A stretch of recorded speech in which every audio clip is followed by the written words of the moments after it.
Polifonía. Del griego poli, muchos, y fonos, sonidos. En música se entiende como una textura musical de varios sonidos sonando al mismo tiempo, de forma independiente o imitativa. Todo comienza al inicio de la Edad Media, en el año 476 con la caída del Imperio Romano, etapa que termina en 1492 con el descubrimiento de América, o en 1453 con la caída del Imperio Bizantino o la invención de la imprenta, canto gregoriano, el cual tiene sus raíces en la costumbre judía de los cantos en las sinagogas y el estilo compositivo de la música griega o romana. La mayoría de los cantos fueron recopilados por el Papa Gregorio Magno, de ahí su nombre, escrito en tetragrama. El tetragrama consistía en un sistema de 4 líneas paralelas en el que se escribía la música. Este es el antecesor del pentagrama, ritmo sometido al texto, es decir, prosódico, monódico y a capela. Monódico significa que solo lleva una melodía y a capela que es sin instrumentación.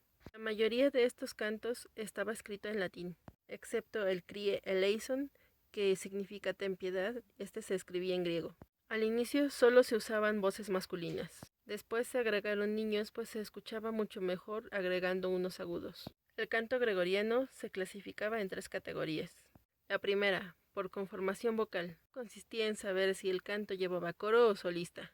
Esta clasificación tiene 3 tipos: el responsorial, que es un solista y un coro; el antifonal, con 2 coros; y el directo, con solo un coro o un solista.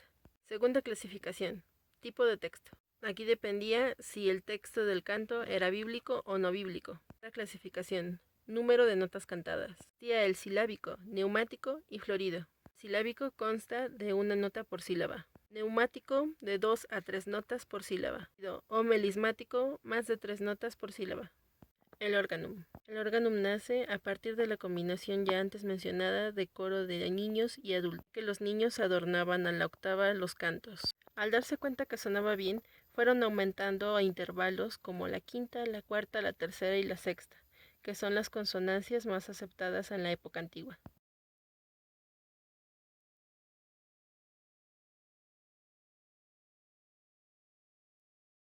La cual es la primera escuela de música polifónica.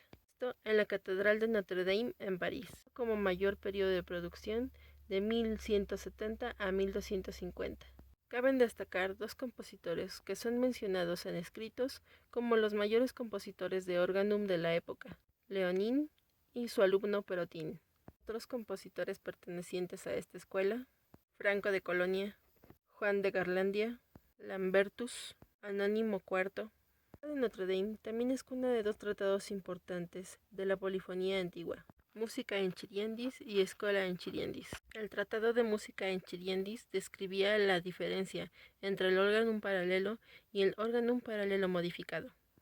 El órganum paralelo consistía en 2 voces distanciadas por un intervalo fijo. En este se usaban los llamados intervalos perfectos, el de cuarta, quinta u octava. En esos tratados también encontramos otras clasificaciones del órganum: el discantus, que era nota contra nota; el órganum melismático, con florituras y adornos; el ya mencionado órganum paralelo, al igual que la clasificación por cantidad de voces, donde se mencionaba que la voz que llevaba la melodía inicial se llamaba vox principalis y la voz que estaba arriba se llamaba vox organalis.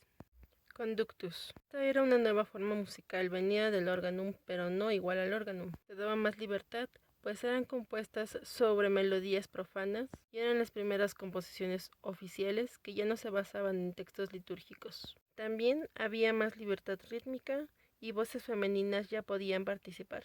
Ars nova, nombre dado a este estilo musical o época musical, dado por Philippe de Vitry gracias a los cambios musicales dados por la polifonía.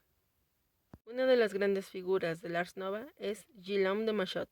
Esto debido a la cantidad de obras que aportó en el siglo XIV.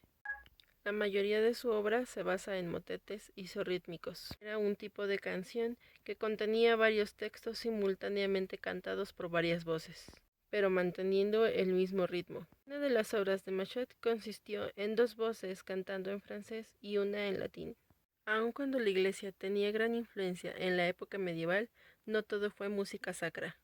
A la vez que la polifonía se desarrollaba en la escuela de Notre Dame, En las calles de París surgía la música profana de la mano de los trovadores. La música del repertorio de trova se dividía entre los trovadores, los troveros y las cantigas. Los trovadores escribían en el lenguaje del sur de Francia, el Languedoc gitano.